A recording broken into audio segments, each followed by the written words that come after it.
Okay, welcome to chapter 1 of my CEH version 9 material. So part of what we're going to be doing is we're going to be discussing the definition of a pen tester.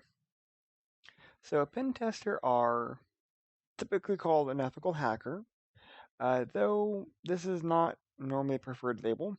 They are people who assess security of a target, normally with permission. They have a specific scope. It's not just any target. They get written permission typically. They are trained. The specially trained is kind of subjective, but I mean, they do have certain levels of skills. This is the big thing for a pen tester is it's a person that at least has a good understanding of security concepts. Normally pen testers come in multiple forms because you could have a pen tester that's more social engineering focused. You could have a pen tester that's more router slash switch slash Wi-Fi oriented. So it's going to be dependent on their specialty. A common concern that I get is, well, why do we have to have pen testers? Like, what is their point? Uh, has security really changed that much? And so, just from the early 2000s to where are at now, we're dealing with things that are all over the board. For example, DOS or denial of service attacks have increased.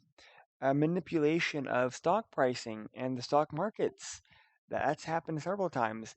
Uh, Holding hospitals ransom with ransomware, that's a huge thing. Identity theft, vandalism, or other types of theft of privacy, things of that nature.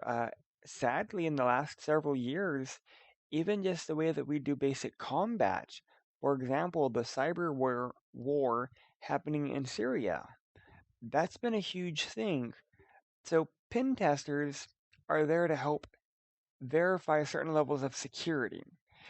Now, you have to keep in mind security is not 100%. So, these pen testers don't verify that the target's 100% secure. They're saying that we're going to try to secure it the best we can. So that's a very big misconception. Uh, so let's go on. Normally, pen testers are employed full time by a company. Normally, they do not work for a specific company. For example, that they're penetrating or they're testing on. Normally, they're going to be working for like a contractor. That way, they can work for the contractor, and the contractor goes out and finds continual jobs. Not saying that there aren't certain pen testers out there that are employed full time by a individual company, and all they do is test their network, because that does happen too. It's just that's more likely.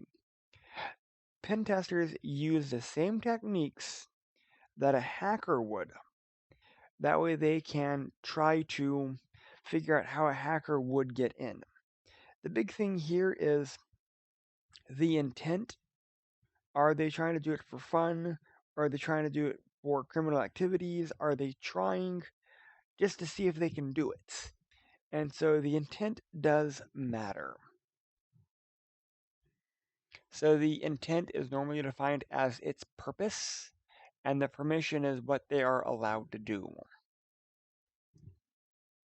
So why use pen testers? Again, they normally verify security. They also can evaluate certain levels of security. They are used typically to verify that you're in compliance with particular laws or ordinances or best practices or industry set standards, for example, PCI DSS. They also help performing security audits. You say that your firewall is secured, that it's unbreachable. Well, how do you know? You have to verify that, and you do that via normally a pen tester. Also, you could use pen testers to monitor, since they know how people should be getting in, and they know how hackers would be getting in. They could monitor the network to verify if someone malicious could be getting in. Interesting, more commonly within our time zone, or within recent years, sorry, more and more hackers are starting to realize they can actually generate funds by hacking and because of their skills. Whether it's redirecting web browsers to specific pages, to generate click revenue, or bitcoins, or spamming. So pen testers actually are becoming a more and more critical in terms of how organizations verify their security, verify their websites, verify, well, pretty much their online presence. So let's go and move on to the origins of pen testing.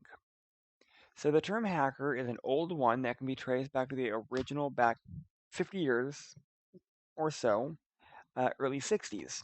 These individuals were not like the hackers of today. Basically, hackers in the 60s wanted to see what they could do. They were just curious because they were passionate about technology and they spent time exploring. They wanted to see what limitations, or if there were limitations, for the earlier systems. Hackers today, it's how far I can go, what can I do, can I generate money? A key item in security is the CIA triad: confidentiality, integrity, and availability. In any form of security, you're going to keep seeing this general triad. You want to make sure that information is kept confidential. You're going to make sure that the messages that are being sent have integrity, meaning not changed from the time it was sent to the time it was received, as well as the assets are available. So we have to have all three. So the goals of a pen tester is to find holes. They want to find ways to be able to get in. So normally, the pen testers try to disrupt the CIA triad and ways that will function.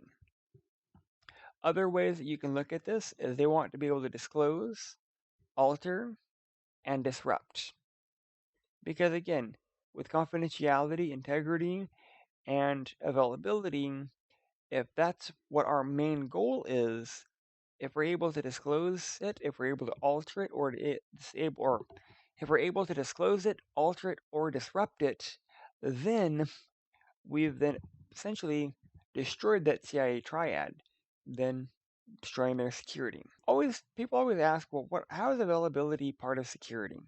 Well, I can make something really secure by locking it away in a box and never letting anyone touch it. But it's secure, but how do we use it? So let's go over an overview of our pen testers. Hackers, they've been around since the beginning of computers.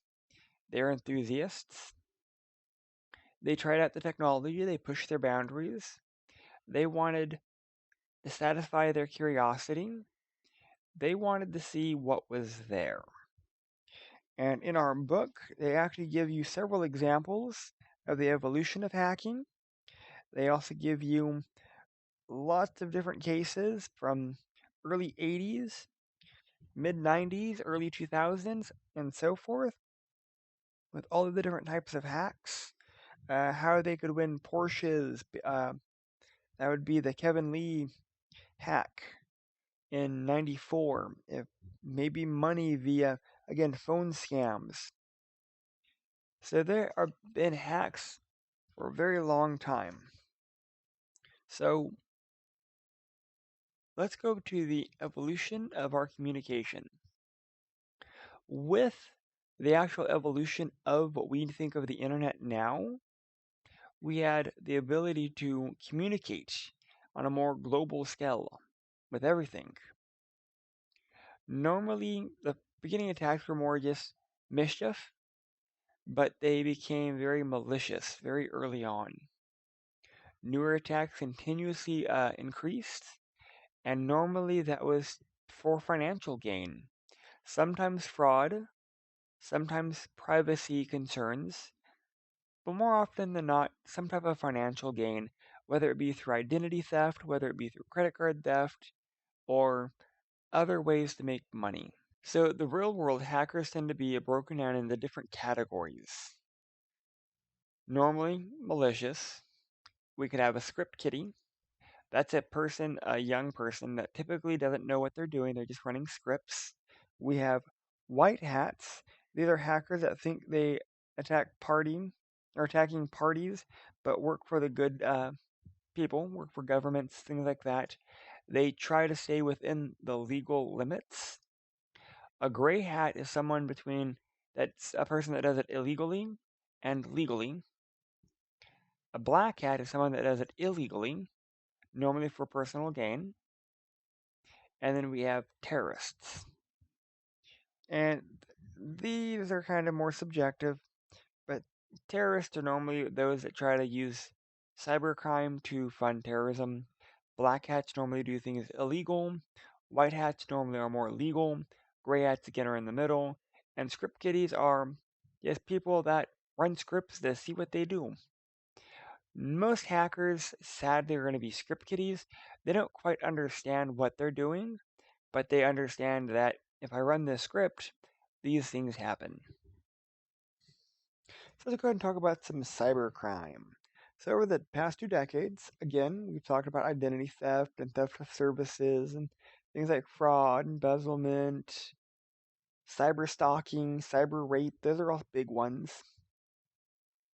You also have things like the target Apple's iCloud. That's where people have broken into celebrities' iCloud account to steal naked photos. We have the Target hack. That's still fairly old, but that happened several years ago. But again, all of this results in mass amounts of customer data being stolen, records being stolen, identities, credit cards, and the Target breach actually resulted in major lawsuits. A lot of the banks got tired of having to pay for all the payment cards, all the credit cards. So there's been a huge issue with just the bank standing up to Target. There's also been a huge decrease in businesses with some of these. You also have things like the JP Morgan. Same thing. Accounts compromised. Sony hacks. All kinds of things. And because of all of these things that have been happening, all of these data breaches, all of these hacks that have caused consumers and stakeholders to start trusting organizations less and less, there are now new laws.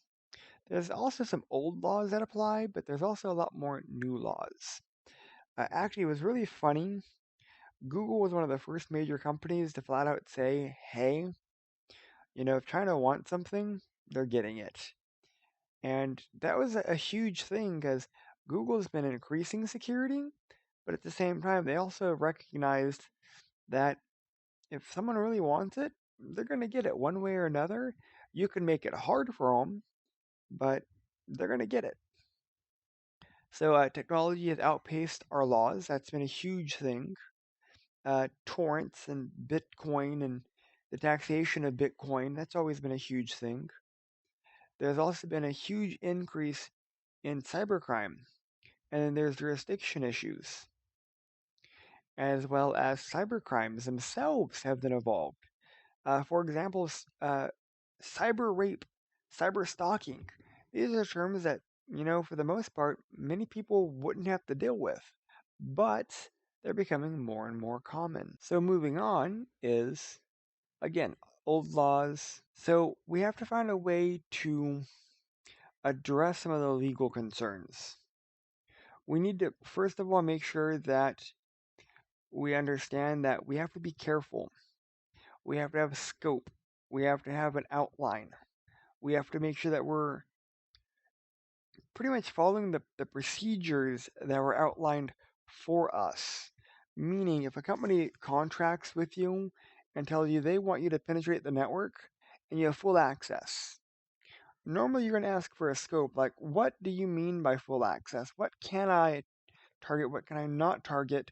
What can I and can I not do?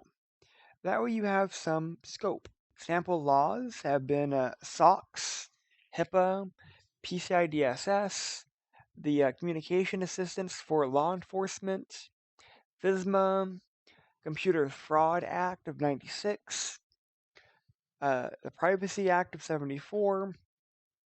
There's still way more laws, but those are just some common ones. Alright, so let's go to points to remember. Laws that impact and guide many penetration tests. Because again, You don't want to try to pen test something and then go to jail. So you have to understand the laws that are going to be impacting you, as well as making sure you do things with permission. Meaning, if you do things without permission, that could mean jail time. Let's talk about the actual process. What does it mean to do a pen test? So normally it follows a series of steps. It ensures tasks and goals. They normally vary based off of need. They may be legally mandated and they can be customized. Normally, the general flow is reconnaissance, scanning, enumeration, system hacking, privilege escalation, planting backdoors, and then covering tracks. And we're going to get in depth with each of these major areas. So this is the end of our first chapter. So once the test is completed, normally you're going to be writing a detailed report on your findings, potential outcomes. That means you're going to have to be presenting your pen test report to your client, because again, we're assuming that you're doing this legally. Maybe include some recommendations and a recommendation with some remediation. So that was our PowerPoint for the first chapter, but there are certain things that that our PowerPoint talked about that our book covered more in depth. Things like understanding the code of conduct and ethics, because the EC Council does actually test on the code of conducts. Things like keeping things private and confidential, protecting the intellectual property, disclosing the appropriate person or authorities potential dangerous to any type of e-commerce, providing services in your area that are competent, honest, keeping things straightforward. There's a huge list, but pretty much, if you go through them, do what you know is right, conduct yourself accordingly, be immoral, and keep your ethics. You do it legally, you don't do anything shady, and that's in the gist, it's code of conducts. So there's been a few other things that they discuss, like certain terms, like hack value, and that's going to be the value of the target, target of evaluation, or TOE. That could be a resource or a system that we're looking at penetrating. An attack, that is the act of targeting and actively engaging the target of evaluation. Exploit, this is a clearly defined way to breach a security, whether it be, again, a system or a person. 0 day, this describes a threat or vulnerability that's unknown. Security is the state of well-being in an environment. Threat is considered to be the potential violation of security. Vulnerability is a weakness. Daisy chaining, this is the act of performing several hacking attacks in a specific sequence. Our first chapter also talks about security as it relates to convenience. Can we have both convenience and security, or is it a sliding scale? As you get more secure, you actually take away from convenience. As you get more convenience, do you get less secure? It discusses things like a white box, gray box, and black box. And this is basically the knowledge that you have of the network. A black box is when you have little or no knowledge. A gray box is you have some knowledge. And a white box is you have full knowledge. Hacking methods, which we already talked about, that's the reconnaissance or footprinting, scanning, enumeration, system hacking, escalation of privileges, covering tracks. Again, that common step is not going away. That's going to be very common. When you decide to go through the process, normally, again, you get permission. Lastly is incident response. As a pen tester, your job is to provide information that will reduce the chances of a security breach. So you go through the appropriate incident responses, and part of that report could also be policy adjustments for items that you were able to breach or procedural items that you were able to bypass because of, again, a lapse in compliance or a lapse in policy. For example, calling in saying that you're the help desk and you need someone's password. That could be a policy issue. That could be a user training issue. Incident response teams understand how they function, understand the different phases of an incident response, things such as the containment, the analysis, the recovery, the repair, the feedback, the response, the triage, and the investigation. Understand how this incident response plan functions. That way, in the case of a data breach or in the case of a actual hacker breaking in, there is a specific plan in place. Other things that could be done are things like a business impact analysis or business continuity planning or disaster recovery planning. Again, we're going to talk about these more in depth, but have a good understanding of business continuity, have a good understanding of what SLA is or service level agreement is, kind of look at how to recover a system, how to collect evidence as it relates to incident response. I love how none of these were discussed in the PowerPoint. I'm going through page by page by the actual textbook so I can make sure that I'm covering every major topic. Part of the evidence collection, understand what types of evidence there are and how to collect it. Things like best evidence, secondary evidence, direct, conclusive or opinion, collaborative or circumstantial evidence, and to kind of understand what they mean. Rules of evidence, how to do a chain of custody. So if you're the person collecting the evidence, how does it go from you to a judge, a lawyer, law enforcement, things of that. Understanding how to report the different incidences. And actually, that was every major topic in our chapter 1 for the CEHv9 Sybex book.